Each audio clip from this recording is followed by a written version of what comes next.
அடிக்கிற வெயிலுக்கு ஒரு குளியலை போடலான்னு பாத்ரூம்குள்ளே போய் பைப்பை திறந்து பக்கெட்டை வச்சா சோறே பொங்கிடலாம் போலங்க. அந்த அளவுக்கு சுடு தண்ணி வருது.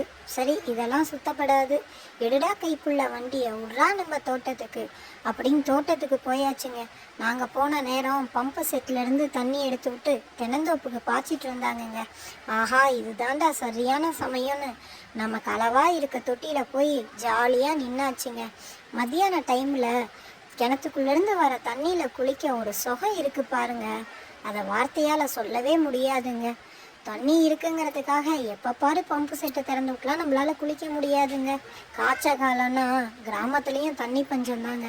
தேவைக்கேற்ற மாதிரி சிக்கனமாக பயன்படுத்திக்கிறது நமக்கும் நல்லது தானேங்க. தண்ணியை காய்ச்ச காலத்தில் அதிகமாக பயன்படுத்தக்கூடாதுன்னு எத்தனை நியூஸில் நம்ம பார்க்குறோம். அதுக்கு தகுந்த மாதிரி நாமளும் அளவோடு பயன்படுத்தி நிறைவோடு வாழலாங்க. போயிட்டு வரேங்க.